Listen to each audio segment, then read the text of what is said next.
کبیر صاحب فرماتے ہیں لاکھن جاتی جگت ماں، لاکھن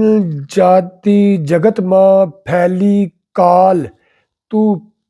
پھند پساریا،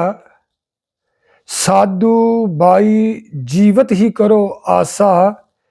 جیوت سمجھے جیوت بوجھے جیوت مکتی حواسا، جیوت کرم کی پھانس نہ کاٹی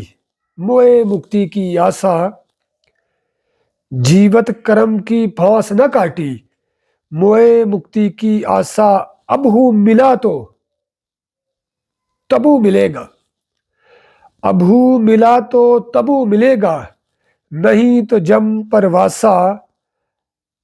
ست گے ست گرو چنی ست نام وسواسا، ست گہے ست گرو چنی ست نام وسواسا، سب سنتن ماں سنت بڑے سبد روپ جن دوہا، کہے کبیر سنو بھائی سادھو، کہے کبیر سنو بھائی سادھو، ست روپ بھی جنیا۔ اس میں کبیر داس صاحب فرماتے ہیں کہ میرے بھائی جب تک زندہ ہو تب تک امید رکھو، سمجھ بوجھ زندگی کے ساتھ ہے،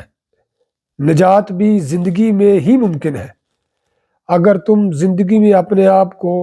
غرض و غائط اور خواہشات سے آزاد نہ کیا تو مرنے کے بعد نجات کی کیا امید رکھتے ہو؟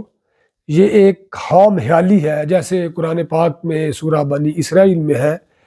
کہ جو دل یہاں اندھے ہیں وہ آخرت میں بھی اندھے اٹھائے جائیں گے۔ تو یہ ایک خام خیالی ہے کہ روح جسم سے نکل کر رب کائنات سے مل جائے گی، ایسا نہیں ہے، اب ملے گی، یعنی اب تم بقا کے ساتھ لگ جاؤ گے تو بقا ہو جاؤ گے، لیکن اگر فانی چیزوں کے ساتھ لگے رہے تو ٹھکانہ فنا ہوگا اور موت کی نگری میں بسنا پڑے گا۔ صداقت اور پاکی کو آج اختیار کرو، اپنی پہچان کرو اور بزرگان دین کو حال پر مانو، جیسے اس مقام پر